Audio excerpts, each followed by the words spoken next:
Hello बच्चों, कैसे हैं आप सभी। मुझे उम्मीद है कि आप बड़े अच्छे होंगे, बेहतरीन ढंग से पढ़ रहे होंगे। आप सभी का स्वागत है ज्योग्राफी पाठशाला पर। लीजिए, मैं पुनः आपके सामने हाजिर हूं। हम आपको, जैसे जो बच्चे ये वीडियो पहली बार देख रहे हैं, को बता दें कि हमने फर्स्ट बुक है उसके जो महत्वपूर्ण क्वेश्चन है, मल्टीपल क्वेश्चन की जो श्रृंखला चला रहे हैं, इसमें हम महत्वपूर्ण क्वेश्चन के साथ में चैप्टर का रिवाइज भी कर रहे हैं, है ना। हौले हौले रिवाइज कर रहे हैं, धीरे धीरे रिवाइज कर रहे हैं, और भी चीजें करेंगे। हमने एक बुक कंप्लीट कर ली है, दूसरी बुक में दूसरा चैप्टर आज लेकर आ रहे हैं, मानव बस्तियां। ठीक है जी, मानव बस्तियां। अब आपके दिमाग में मैं वही शुरुआत करूंगा, थोड़ा सा आपको बताऊंगा, चर्चा करूंगा इस चैप्टर के बारे में कि मानव बस्तियां होती क्या है।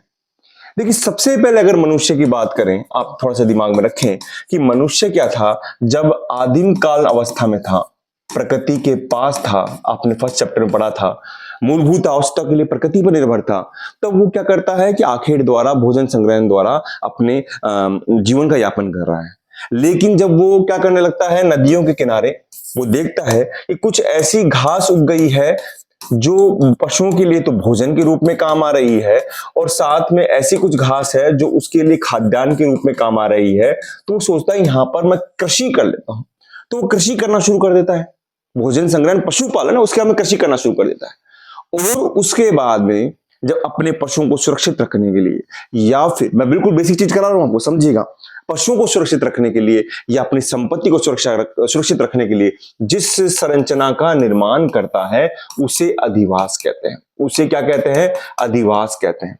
और ब्लास महोदय, विडाल डी ब्लास, जो फ्रांसीसी संभववाद के जनक हैं, उन्होंने परिभाषा दी भी है कि मनुष्य अपनी संपत्ति को सुरक्षित रखने के लिए तथा पशुओं की सुरक्षा के लिए जिस संरचना का निर्माण करता है उसे हम अधिवास कहते हैं। ठीक है ना, ये बात समझ में आ रही है? अच्छा सर, इसमें मानव बस्तियां कहां गई? तो देखिए, मानव बस्तियां क्या होती है कि जब एक ही स्थान पर बहुत सारे अधिवास बन जाते हैं। आपने एक अधिवास बना दिया, फिर एक अधिवास और बन गया, एक और बन गया, और वो बन जाते हैं। क्यों बनेंगे पास पास? या तो सुरक्षा के लिए बनेंगे या मूलभूत आवश्यकता के लिए बनेंगे। उसे हम क्या कहेंगे? मानव बस्तियां कहेंगे। क्या कहेंगे? उसे मानव बस्तियां कहेंगे। तो आप समझ रहे हैं मानव बस्तियां कहां से कहां तक बनी है ना। ये मानव बस्तियों का एक रूप है। अब हम पढ़ेंगे मानव बस्तियां आर्थिक रूप से, सामाजिक रूप से और आकार की दृष्टि से दो भागों में बांटते हैं। आर्थिक मान लीजिए, सामाजिक मान लीजिए, और आपके आकार की दृष्टि से। एक होगी ग्रामीण बस्तियां, एक होगी नगरीय बस्तियां। अब आपको ग्रामीण बस्तियां भी आपने देखी है, नगरीय बस्तियां भी आपने देखी है। ऐसा कुछ भी नहीं है कि आपको चीजें रटने की जरूरत पड़ रही हो। ग्रामीण बस्तियां क्या होती है? आपने गांव में देखा होगा, कुछ मकान बिखरे हुए से होते हैं, इतने व्यवस्थित नहीं होते हैं, है ना, इतनी आधुनिकता नहीं होती है। तो बिखरे हुए रूप में और स्थित ऐसी छोटी छोटी बस्तियां जो केवल कृषि या प्राथमिक कार्यों में लगी रहती है, उन्हें हम ग्रामीण बस्तियां कहते हैं। ये एक परिभाषा और है कि जहां की 75% पूरी जनसंख्या कृषि कार्यों में संलग्न होती है। नगरीय बस्तियां क्या होती है कि जहां पर 75% पुरुष जनसंख्या, याद रखिएगा, पुरुष जनसंख्या गैर कृषि कार्यों में संलग्न होती है। प्राथमिक में, द्वितीयक में, तृतीयक में, उसे हम नगरीय बस्तियां कहते हैं। कुछ छोटी सी ब्रीफिंग कर रहा हूं, उसके बाद हम चैप्टर्स की तरफ हम चलेंगे। ग्रामीण व नगरीय बस्तियों में अंतर बहुत ही अच्छा अंतर है, और मैंने बताया भी था आपको पिछले जो बैच था कि इस तरीके से आपको क्वेश्चन करना है, चार्ट के माध्यम से बड़े अच्छे नंबर मिलेंगे। चार्ट बन जाता है। सामाजिक, ग्रामीण बस्तियों में क्या होता है बेटा? सामाजिक संबंध घनिष्ठ होते हैं। आप देखते हैं कि आपके गांव में जो लोग रहते हैं वो एक दूसरे की मदद करने के लिए तत्पर रहते हैं, एक दूसरे के सुख दुख में काम आते हैं। अब गांव में भी आधुनिकता आ गई है, शहरों का प्रभाव आ रहा है, लेकिन फिर भी यहां पर सामाजिक संबंध घनिष्ठ है, जबकि नगर में कमजोर होते हैं सामाजिक संबंध। किसी को किसी से मतलब नहीं होता, अपने मतलब से होते हैं। यहाँ प्राथमिक कार्य होते हैं, यहाँ पर द्वितीयक तृतीयक कार्य होते हैं। बिल्कुल समझते हैं। अच्छा, मुझे बताइए, अगर आपको खेती करनी है या आपको बड़ी फैक्ट्री डालनी है तो आप कहां डालेंगे? शहर में डालेंगे बीचों बीच? नहीं डालेंगे सर। क्यों? क्योंकि एक उद्योगपति होगा, एक किसान होगा, उसको जमीन नहीं मिलेगी सस्ते दाम पर, तो वो गांव में डालेगा। तो आपके जो कच्चा माल होगा वो गांव में होगा, ग्रामीण बस्ती होगा, लेकिन उसको बेचना कहां है? तैयार माल को बेचना कहां है? वो बेचना है शहरों के अंदर। तो उत्पाद के लिए बाजार और उपभोक्ता कहां मिलेंगे? वो शहरों में मिलेंगे। ठीक है ना बेटा, मेरा एक उद्देश्य यह है, सब कुछ किताबों में लिखा हुआ है, और मेरा नहीं, हर एक शिक्षक का उद्देश्य यह होता है कि किताबों में जो चीज है उसको सही ढंग से आपके सामने परोसना, है ना। बाकी सब चीजें क्या है, किताबों में दी हुई है, वहां पर कोई भी दिक्कत नहीं है, सब कुछ चीजें हैं। लेकिन हमारी ड्यूटी ये रहती है कि आपको सही ढंग से, एक अच्छे सलीके से आपको सामने इसका प्रस्तुतिकरण कर दे। मकानों की संरचना बिखरी हुई होती है, जबकि शहरों के अंदर मकान कैसे होते हैं? आलीशान होते हैं, बड़े सघन होते हैं। यहाँ पर शिक्षा, स्वास्थ्य सुविधा, परिवहन की सुविधा कम होती है। अब उन गांव में देखना, सड़कें टूटी हुई है, अगर अच्छी है, कई जगह अच्छी है, कई जगह खराब है, लेकिन शहरों में ऐसा नहीं होता। शहरों में शिक्षा, स्वास्थ्य, परिवहन की सुविधा बड़ी अच्छी और जानदार होती है। ठीक है जी।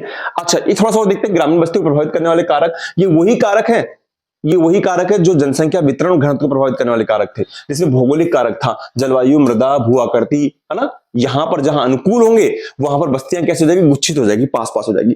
जहां पर ये प्रतिकूल होंगे वहां पर बस्तियां क्या हो जाएगी, बिखरी हो जाएगी, प्रकीर्ण हो जाएगी। अभी हम बस्तियों के रूप को भी साथ में पढ़ेंगे तो आपको मालूम पड़ेगा। सांस्कृतिक और मानव जनित कारक, जहां पर आपको अपने समाज के, अपनी भाषा के, अपने धर्म के, अपने रीति रिवाज के लोग मिलते हैं, वहां पर आप रहना पसंद करते हैं। ये किसका अच्छा कारण है। फिर एक आएगा सुरक्षा संबंधी कारक। पशुओं को बाहरी, मैंने बताया भी आपको, बाहरी आक्रमण से सुरक्षा करनी हो तो भी आप क्या करेंगे, बस्तियों का निर्माण कर लेंगे। इसी कारण अधिवास संकुलित हुए। अब सबसे मोस्ट चीज देखिए, ग्रामीण बस्तियों के प्रकार बताना चाहूंगा, बस यहां से फिर अपन क्वेश्चन शुरू करेंगे। जरा सा थोड़ा सा टाइम लेंगे। गुच्छित, सहज, संकुलित बस्तियां। नाम है, गुच्छित कह सकते हैं, सहज कह सकते हैं, संकुलित कह सकते हैं बस्तियां। ये बस्तियां कहां होती हैं। आपने गांव के अंदर देखा होगा कि आपके मकान, गांव में आप नजर दौड़ाना, आपके गांव में मकान आसपास होंगे, बिल्कुल पास पास मकान होंगे।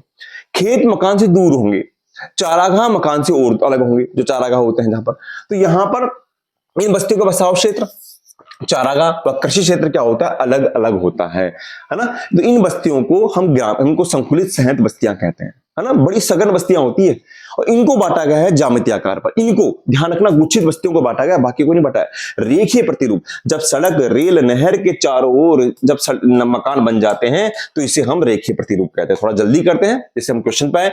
आयताकार प्रतिरूप, जब दो सड़कें समकोण पर काटती हैं, दिख रहा है आपको 90 डिग्री दिख रहा है यहाँ पे, है ना। तो यहां पर जो मकान बनेंगे उसे आयताकार प्रतिरूप कहते हैं। वर्ताकार प्रतिरूप, जब मध्य के अंदर कोई तालाब आ जाए, कि किला आ जाए और वहां पर उसके चारों ओर जो मकान बन जाए, चारों ओर जो मकान बनेंगे वो क्या होंगे, वर्ताकार प्रतिरूप के अंदर आएंगे। मध्य में तालाब आता है कि मध्य में अगर तालाब हो या फिर किला हो तो वहां के चारों ओर जो मकान बनेंगे वो कौन से प्रतिरूप आएंगे, तो वर्ताकार प्रतिरूप।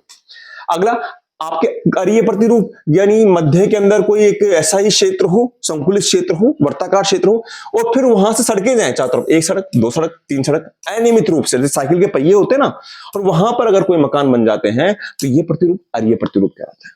ठीक है। गुच्छित बस्तियों के कारण क्या होते हैं, सुरक्षा का कारण बता दिया मैंने। सुरक्षा के कारण, पशुओं से सुरक्षा के कारण, लोगों के आक्रमण के कारण वहां पर लोग रहना वाले पड़ते हैं। मध्य भारत का बुंदेलखंड, एमपी का नागालैंड, और जल की उपलब्धता भी इसको प्रभावित करती है। अगर जल होगा तो वहां पर लोग रहेंगे, और जल नहीं होगा, एक जगह पे होगा तो लोग भी वहां रहेंगे। समझ रहे हैं आप, क्योंकि जल कम होने पर भी जल का गहनतम उपयोग करेंगे। भैया ये पूरा नगर है और जल केवल यहाँ मिल रहा है, तो यहाँ के सब लोग कहाँ रहना पसंद करेंगे, यहीं रहना पसंद करेंगे।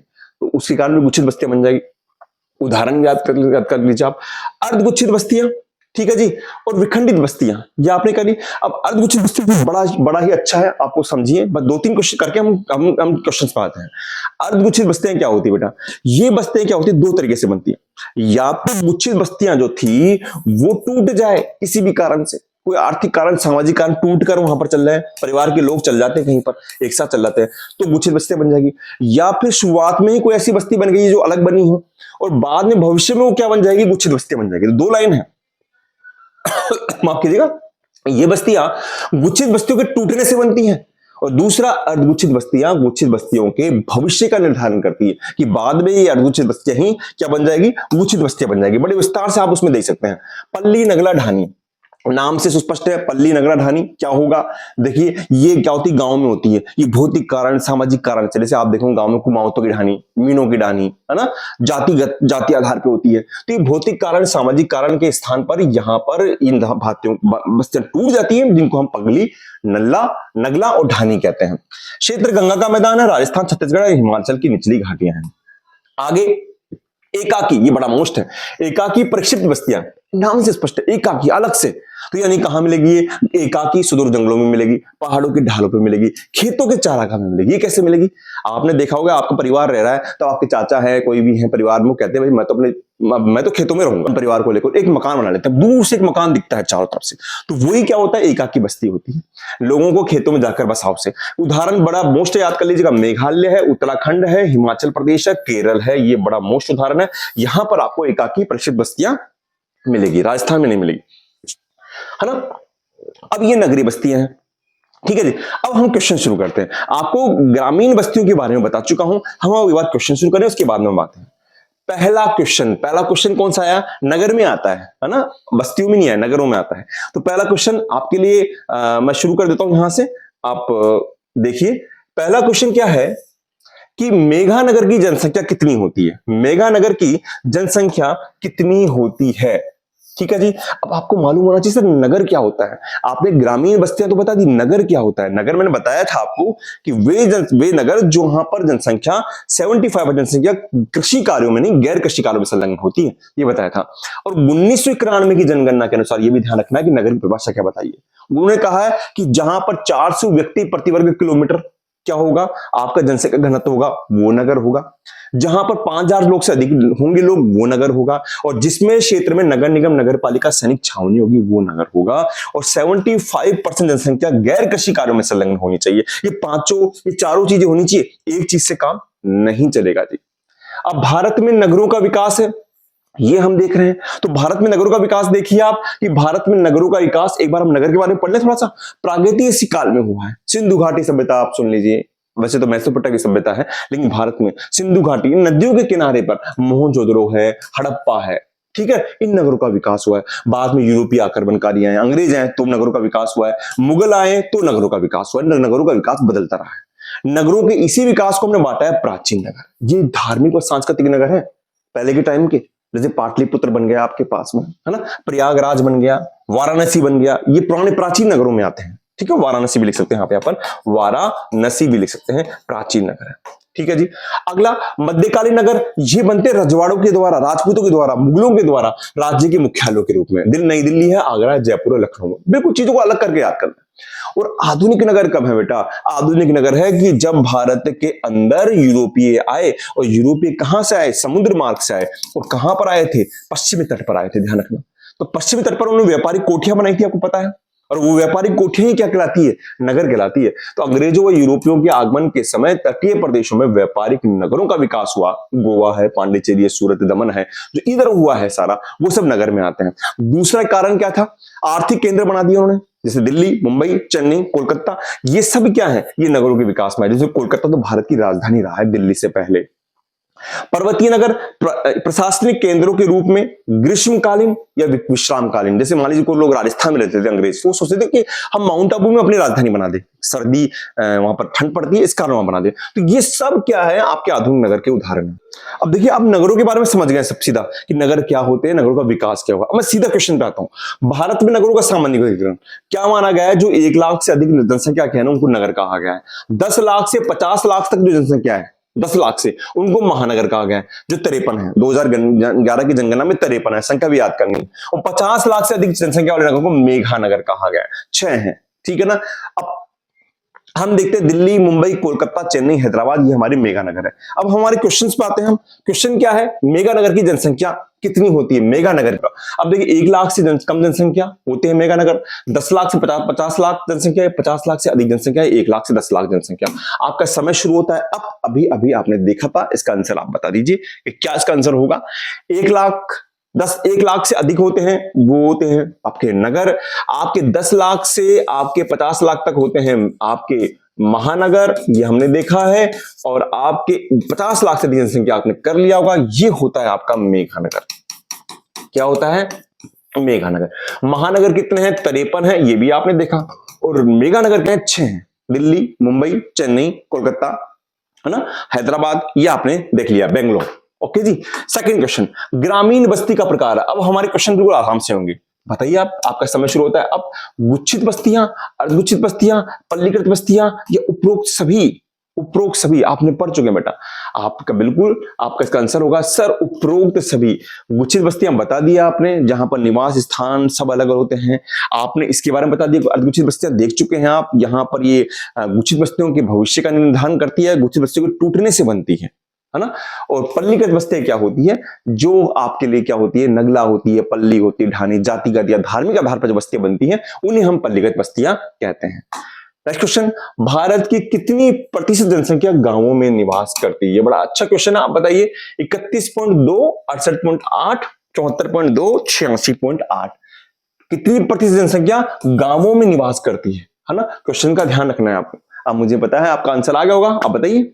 सर 31.2% जनसंख्या है वो नगरों में निवास करती है, और 68.8 जनसंख्या, अगर आपने ये किया है तो सही है, ये आपके गांवों में या ग्रामीण जनसंख्या का आपके क्या करती है, निवास करती है। ठीक है जी।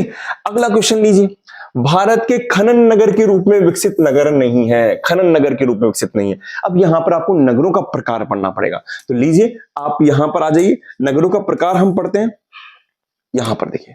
देखिए नगरों के प्रकार में आधार पे है, एक तो प्रशासनिक नगर, कार्यों के आधार पर नगरों को बांटा गया है। अगर कोई नगर प्रशासन करता है किसी का, और कोई भी राज्य की राजधानी करेगा, जैसे राजस्थान की राजधानी जयपुर है, तो वो सब प्रशासनिक नगर में आएगा। औद्योगिक नगर में क्या आएगा, भिलाई है, जमशेदपुर है, जोधपुर है, सेलम है, कोयम्बटूर है, ये सब क्या होंगे, औद्योगिक नगर होंगे। उद्योगों को ये क्या करते हैं, उद्योग यहां पर उसके नाम से प्रसिद्ध है। परिवहन पतन नगर कहां होंगे, ये सब कहां होंगे, ये सब आपके समुद्र तट पर होंगे, जैसे सामान आयात व निर्यात करता है, कांडला है, कोच्चि है। वाणिज्यिक नगर क्या होंगे, मुंबई और कोलकाता में होंगे। अच्छा, आगे आ गया खनन नगर, जो खनन के नाम से प्रसिद्ध है। अब देख लीजिए आप, झरिया है, बोकारो है, झारखंड में कोयला के लिए। रानीगंज है, पश्चिम बंगाल में है, ये भी कोयला के लिए है। कोरबा छत्तीसगढ़, ये भी कोयला के लिए है। और नहर कटिया और डिगबोई पेट्रोलियम के लिए है। ये आपके समझ गए आप, ये सब चीजें आपके पास में आ गई है। अब हम क्वेश्चन में चलते हैं। भारत के खनन नगर के रूप में विकसित नगर नहीं है, आपके पास ऑप्शन है, मैं समय शुरू कर देता हूं। आपके पास में है रानीगंज, श्रीनगर, डिगबोई या झरिया। अब बताइए कि कौन सा नहीं है। आपने कर लिया होगा सर, रानीगंज बताया आपने सर, ये पश्चिम बंगाल में है। डिगबोई आपने बताया सर, ये कहां पर है, ये असम में है। आपने झरिया बताया सर, ये झारखंड में है। लेकिन आपका श्रीनगर खनन नगर नहीं है, तो आंसर नंबर हो जाएगा, आपने 2 किया है, तो आपका बिल्कुल सही है। ठीक है जी। Next question. अब हमने सारा एक बार रिवीजन कर लिया बेटा, क्यों, तो इसलिए आपके क्वेश्चन फटाफट होंगे। नगला क्या है, ये भी कर लिया है। नगला क्या है, एक प्रकार का वस्त्र है क्या, उद्योग है क्या, या पल्ली बस्तियों का स्थानीय नाम है, या पर्यटन क्षेत्र है। आपका समय शुरू होता है अब आप बताइए नगला क्या है। मैंने बताया था, नगला, पल्ली, ढानी, जो जो जो जातिगत आधार पर, सामाजिक आधार पर, भौगोलिक आधार पर टूट कर अलग हो जाती है और उसी के नाम से जानी जाती है, और उसका उत्तर है, आपने कर लिया होगा, पल्ली बस्तियां का स्थानीय नाम नगला कहलाता है। नेक्स्ट क्वेश्चन क्या है, नेक्स्ट क्वेश्चन, ग्रामीण बस्तियों में प्रमुखता कौन सी क्रिया होती है, कौन सी क्रिया होती है, प्राथमिक होती है, द्वितीयक होती है, तृतीयक होती है, चतुर्थक होती है, कौन सी होती है। सर ग्रामीण बस्तियां बताया था बिखरी अवस्था में मिलती है। ग्रामीण बस्तियां बताया था कि जहां पर 75% जनसंख्या कैसे रहती है, कृषि कार्यों में संलग्न होती है। और सर कृषि कार्य क्या होते हैं सर, ये प्राथमिक कार्य होते हैं। तो अगर जिसने प्राथमिक कार्य किया है उसका आंसर सही है। ठीक है जी। नेक्स्ट क्वेश्चन, निम्नलिखित में से कौन सा नगर नदी तट पर स्थित नहीं है। यहां पर आपको बड़े ध्यान से देखना है, आपको वहां पर भी देखना है। अगर आप इसको देखेंगे, आगरा, तो आगरा भैया सर ये यमुना नदी पर है। ठीक है जी, आप देखिए, आप खुद अपना आंसर बनाइए। आप अगर पटना करेंगे सर, ये गंगा नदी पर है। आप कोलकाता करेंगे तो सर ये हुगली नदी पर है। ठीक है जी। अच्छा, आपने कर लिया होगा आंसर, लेकिन भोपाल कोई भी नदी के किनारे नहीं है, ये तो कर्क रेखा के पास से गुजरता है, कर्क रेखा के पास से, मध्य से, उसकी बिल्कुल पास से गुजरता है। तो भोपाल किसी भी नदी के किनारे स्थित नगर नहीं। भारत का गैरीसन या छावनी नगर क्या है। हाँ, हम ये कर रहे थे, अब इसको कर लेते हैं। छावनी नगर आ गया कार्यों के आधार पर, है ना। छावनी नगर, गैरीसन नगर क्या होते हैं, तो वो पता, ये छावनी नगर, गैरीसन नगर, जो ये कॉन्सेप्ट आया था, ये अंग्रेजों के द्वारा लाया गया, ब्रिटिश काल में लाया गया। ये सामरिक महत्व के हिसाब से, वहां पर सैनिक अभ्यास के हिसाब से, वहां अस्त्रों शस्त्रों को रखने के लिए और नौसेना के अभ्यास के रक्षा के लिए इन नगरों का निर्माण किया गया था। यहां पर महू एमपी में, नसीराबाद अजमेर में, अंबाला हरियाणा में, जालंधर पंजाब में, उधमपुर आपके जम्मू कश्मीर में, और बबीना यूपी में, ये जो नगर थे ये आपके छावनी और गैरीसन नगर में आते हैं। बबीना, है ना, एक ध्यान रखना, बीना और आता है जहां पर पेट्रोलियम रिफाइनरी है, वो मध्य प्रदेश में है ना, बीना मध्य प्रदेश में, बबीना यूपी में है। ठीक है, तो अब देखिए इसके अंदर क्या आंसर होगा, आप मुझे बता दीजिएगा। अंबाला है क्या सर, जालंधर, महू, उपरोक्त सभी। आप सीधे से पता पड़ रहा है कि सर उपरोक्त सभी आ जाएगा, क्योंकि अंबाला आपका हरियाणा में कर लिया, जालंधर आपने पंजाब में कर लिया, और महू आपने मध्य प्रदेश में कर लिया। और भी बता दिया आपने, है ना, बबीना बता दिया, उधमपुर बता दिया। ठीक है जी। गुच्छित बस्तियां किस प्रकार के ज्यामितीय प्रतिरूप प्रदर्शित करती है, मैंने बताया था आपको, केवल गुच्छित बस्तियां ज्यामितीय प्रतिरूप प्रस्तुत करती हैं, जिसमें था आयताकार है, अरीय है, रेखिक है, उक्त सभी है। तो उक्त सभी आप बता दीजिए, सीधा आपने आंसर आते ही आपने देखते कर लिया होगा, इसका आंसर हो जाएगा उकसवी। घड़ी की जरूरत भी यहां पर नहीं है। किसी बड़े शहद, शहद का मतलब क्या होता है, वही गुच्छित, बात आ गई, शहद का मतलब वही गुच्छित, के पृथक्करण यानी उससे अलग होने से, विखंडन के परिणाम स्वरूप किस प्रकार की बस्ती का निर्माण होता है। बड़ा अच्छा क्वेश्चन है, आप विचार कीजिए। मेरा उद्देश्य, मैंने आपको जब भी मैं कोई क्वेश्चन कराता हूं, मैं एक बार दोबारा अपना रिवीजन कराता हूं बेटा। मैं यूं नहीं कराता हूं यहां से लेकर फिर वहां पर लेके गया हूं, एक बार रिवीजन करा देता हूं, तो आपने रिवीजन देख लिया होगा। आपको मैंने बताया था कि दो तरीके से एक छोटी गुच्छित अर्धगुच्छित बस्ती होती है, वो भविष्य में गुच्छित बस्ती बनती है, एक प्रकार तो यही है। और एक चक्कर ये होता है कि अगर गुच्छित बस्ती है वो किन्हीं भी कारणों से टूट जाती है तो वो अर्धगुच्छित बस्तियों के निर्माण का आधार होती है। और यहां पर अगर आप इसका आंसर देखेंगे तो मुझे बता दीजिए कि कौन सी होगी, किस प्रकार की बस्ती का निर्माण होता है किसी बड़े शहद गांव के, यानी गुच्छित बस्ती के टूटने से किस बस्ती का निर्माण होता है, गुच्छित बस्ती, अर्धगुच्छित बस्ती, पल्लीकृत या प्रक्षिप्त। बताइए क्या इसका आंसर होगा जी, आप बता सकते हैं मुझे। यहां पर इसका आंसर होगा सर, अर्धगुच्छित बस्ती का निर्माण होता है। ठीक है, ओके जी। निम्नलिखित में से नगरों का कौन सा वर्ग अपने पदानुक्रम के अनुसार क्रमबद्ध है। अगर आप नगरों के हिसाब से बात करेंगे तो वृद्ध मुंबई, बेंगलोरी, कोलकाता, मैं समझ शुरू करता हूं, चेन्नई, दिल्ली, वृद्ध मुंबई, चेन्नई, कोलकाता, कोलकाता, वृद्ध मुंबई, चेन्नई, दिल्ली, वृद्ध मुंबई, कोलकाता, दिल्ली, चेन्नई। मुझे पता है कि वृद्ध मुंबई का स्थान 5वां आता है पूरे विश्व में, तो भैया आपके नंबर 1 पर आएगा यहां पर वृद्ध मुंबई। तो आपका आंसर शुरू होगा, सही होगा, वृद्ध मुंबई, फिर कोलकाता, फिर दिल्ली और फिर चेन्नई, है ना। ये मेगा नगर हैं जो 50 लाख से अधिक जनसंख्या रखते हैं। भारत की, बड़ा ही अच्छा क्वेश्चन है, भारत की जनगणना के अनुसार निम्नलिखित में से कौन सी विशेषता नगर की परिभाषा का अंग नहीं है। मैंने बताई थी आपको 1991 की जनसंख्या का एक आधार बताया था।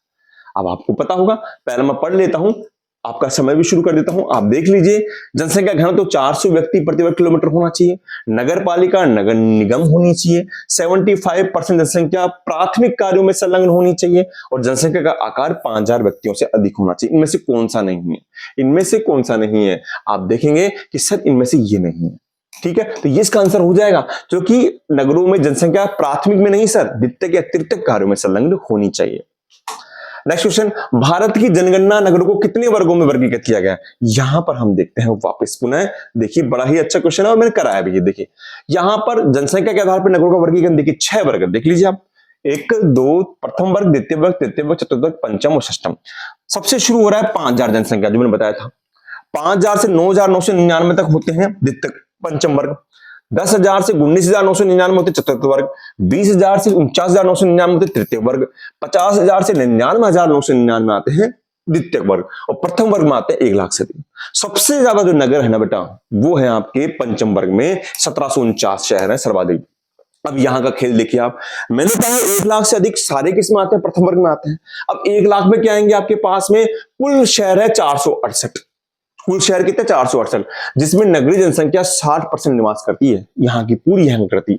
अब इनमें 1 लाख से अधिक है, इनमें ही अगर मैं 10 लाख से 50 लाख के नगर कर लूं तो वो आएंगे आपके महानगर में, जो आपको बता चुका हूं ना आपको मैं। वो किसमें होंगे, वो होंगे आपके 53, जो यहां पर बताया भी आपको, जो यहां पर किया भी अपन ने 53, ठीक है ना। और इसी में 50 लाख से अधिक कर दो तो मेगा नगर है ना। और आपको पता है कि जैसे भी आपने दिल्ली टोक्यो किया, तो ये 1967 में जीन गोटमैन ने विशाल जो महानगर होते हैं, जो सबसे बड़े महानगर होते हैं, इनसे भी बड़े जो करोड़ों के अंदर होते हैं, उनको उसके लिए मेघालोपोलिस शब्द का यूज किया है, मेघालोपोलिस शब्द का प्रयोग किया है, जिसको विश्व नगरी या बृहत नगरी कहते हैं। और देखिए यहां पर आ गया, भारत में है मुंबई है, दिल्ली है, कोलकाता है, ये बृहत नगरों की संख्या है, ठीक है जी। तो आपके पास में यहां पर होगा कितने वर्गों में वर्गीकृत किया गया है, आपने सीधा देख लिया, 6 वर्ग हैं। कितने वर्ग हैं, 6 वर्ग हैं, प्रथम, द्वितीय, तृतीय, चतुर्थ और पंचम और षष्ठम। नेक्स्ट क्वेश्चन, जमशेदपुर किस प्रकार के नगर का उदाहरण है। ये तो भैया मैं समय शुरू कर देता हूं, अभी भी बताया था, जमशेदपुर जो जमशेदजी टाटा ने बनाया था, है ना, झारखंड के अंदर बनाया था, उद्योग लगाया था, है ना, टिस्को, इसको ये नाम सुने होंगे। तो ये कैसा नगर हुआ सर, ये औद्योगिक नगर हुआ। ये कैसा हुआ, औद्योगिक नगर हुआ, बिल्कुल आसान है। नहीं, अब देखो आप क्वेश्चन कितनी जल्दी कर रहे हैं। दिक्कत कब आती है, जब हमारा रिवीजन नहीं होता है।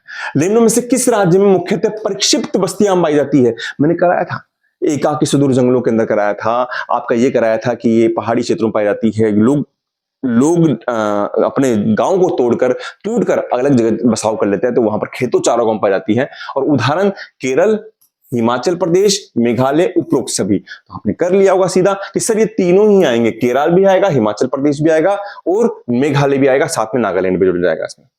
भारत में सर्वाधिक प्राचीन नगर, मैंने बताया था आपको प्राचीन होते नगर, एक होते हैं आपके पास में मध्यकालीन और एक कराया था आधुनिक। प्राचीन नगर जो धार्मिक सांस्कृतिक नगर होते हैं, धार्मिक सांस्कृतिक नगर, आपसे नाम से स्पष्ट है। तो बताइए वाराणसी है, जयपुर है, अहमदाबाद है, आगरा है।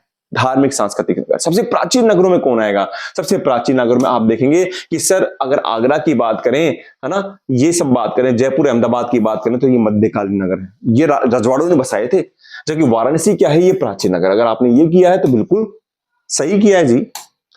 भारत में शिक्षा के केंद्र के रूप में विकसित नगर है, अब शैक्षिक नगर आ गए, शिक्षा के रूप में आप कर सकते हैं, आपको सबको पता है। तो बताइए अलीगढ़ है, रुड़की है, पिलानी है, उपरोक्त सभी है। तो तीनों नगर क्या हो जाएंगे? तीनों नगर IIT केंद्र है, यूनिवर्सिटी अलीगढ़ यूनिवर्सिटी है, मुस्लिम यूनिवर्सिटी है, ये सब क्या हो जाएंगे? आपके शैक्षिक नगर हो जाएंगे। इनको हम शैक्षिक नगर भी कह देंगे। ये सब क्या है? आपके शिक्षा के आधार पर बने हुए नगर है। नगरों को कार्यों के आधार पर वर्गीकरण किया था ना, आपको याद हो तो ये वहां पर आ जाएंगे। कार्यों के आधार पर वर्गीकरण देख लीजिए आप, मैंने करवाया था आपको। कार्यों के आधार पर नगरीकरण, प्रशासनिक नगर, औद्योगिक नगर, परिवहन नगर, वाणिज्यिक नगर, इसके अलावा फिर आपका खनन नगर, छावनी नगर, धार्मिक सांस्कृतिक नगर में देखिए वाराणसी में आंसर आया ही है। और शैक्षिक नगर में आ गया कोटा, रुड़की, है ना। फिर पर्यटन नगर और है, शिमला, नैनीताल, माउंट आबू, ये सब इसमें आ जाएंगे। नेक्स्ट क्वेश्चन देखिए, मुझे उम्मीद है कि बेटा आपको मजा भी आ रहा होगा, अच्छा भी लग रहा होगा। ये अच्छा तब लगेगा जब इनके वन लाइनर और वन शॉट क्वेश्चन आपने देखे होंगे। अब वीडियो देखेंगे तब आपको मजा आएगा। भारत के आधुनिक नगरों में शामिल नहीं है, आधुनिक नगर हैं जो यूरोपियन कंट्री ने करे थे, उनमें शामिल नहीं है वाराणसी, गोवा, चंडीगढ़ या गुरुग्राम। ठीक है जी। अब आप मुझे बताइए, ये बिल्कुल अच्छा क्वेश्चन है, आप कर सकते हैं। गोवा हुआ, चंडीगढ़ हुआ, गुरुग्राम हुआ। देखिए आधुनिक नगर को 3 भागों में बांटा था मैंने। एक तो वो था जो पश्चिमी तट पर बसे हैं यूरोपियन के द्वारा। एक मैंने बांटा था आपके इसके अंदर कि जो आर्थिक केंद्रों में थे, दिल्ली है, मुंबई है, चेन्नई है, कोलकाता है। वो एक ये किया था कि जो अंग्रेजों ने अपने विश्राम काल के लिए पहाड़ी क्षेत्र पर्वतीय में बनाए थे, वो आधुनिक नगर में आए थे, है ना। तो यहां पर आपके पास पूछ रहा है ये कौन से शामिल नहीं है, तो वाराणसी नहीं है, आंसर आ जाएगा वाराणसी। ठीक है ना, क्वेश्चन नहीं पे ध्यान रखना आपको, वाराणसी है ना। निम्न में से कौन सा पर्यटन नगर शामिल नहीं है? सारे क्वेश्चन आ रहे हैं, पर्यटन नगर शामिल नहीं है। पिलानी सर शैक्षिक नगर है। मसूरी, शिमला, माउंट आबू, ये तो बिल्कुल आसान है। बता दीजिए आप मुझे कि निम्न में से कौन सा शामिल नहीं है? पर्यटन नगर में शामिल नहीं, ये भी पर्यटन नगर, ये भी पर्यटन नगर, ये भी पर्यटन, राजस्थान का माउंट आबू। तो पिलानी इसका आंसर हो जाएगा। पिलानी क्या हो जाएगा? इसका आंसर हो जाएगा। अंतिम क्वेश्चन, ग्रामीण बस्तियों के प्रकारों के लिए उत्तरदायी भौतिक कारकों में शामिल नहीं है, भौतिक कारकों में शामिल नहीं है। ऑप्शन पे जाते हैं हम, टाइम शुरू करता हूं, बताइए आप इसके अंदर। भूभाग की प्रकृति बिल्कुल होती है, अगर वहां पर धरातल, अगर समतल धरातल है तो गुच्छित बस्तियां बनेगी। अगर पहाड़ी है जैसे बताया आपको तो यहाँ पर एकाकी बस्तियां बनेगी। जलवायु भी अगर अनुकूल है तो गुच्छित बस्तियां बनेगी, प्रतिकूल है तो यहाँ पे बस्तियां कैसी की प्रकीर्ण होगी। जाति और धर्म, ठीक है ना, और जल की उपलब्धता, जाति धर्म भी बिल्कुल प्रभावित करेंगे, जल की उपलब्धता प्रभावित करेगी। लेकिन यह क्वेश्चन क्या है कि उत्तरदायी कारकों के भौतिक कारकों में शामिल नहीं है, भौतिक कारकों में। और आपने देख लिया होगा, बड़ा अच्छा क्वेश्चन है। बताइए सर ये भी भौतिक कारक है, ये भी भौतिक कारक है, ये भी भौतिक कारक है, लेकिन जाति और धर्म क्या है? ये सांस्कृतिक कारक है सर। ये कैसा कारक है? सांस्कृतिक कारक है। जैसे मैं आपसे पूछूं आर्थिक कारक, तो आर्थिक कारक में क्या लेंगे आप? परिवहन लेंगे, नगरीकरण लेंगे, औद्योगिकरण लेंगे, ठीक है ना, खनिज लेंगे, वो आर्थिक कारण में आ जाएगा। ये पहले पढ़ा हुआ है आपने, तो इसका आंसर हो जाएगा जाति और धर्म। ठीक है जी। तो बेटा देखो, ये हमने पूरे चैप्टर का रिवीजन किया। मैंने शुरू में आपको चैप्टर थोड़ा इसलिए पढ़ाता हूं कि जिससे कि आप जो क्वेश्चन करें ना, कि मुझे पता है अभी भी काफी लोग वीडियो नहीं देख रहे हैं, मैं थोड़ा वॉच करता हूं। आप प्लीज वीडियो देखें, मैं आपके लिए कर रहा हूं।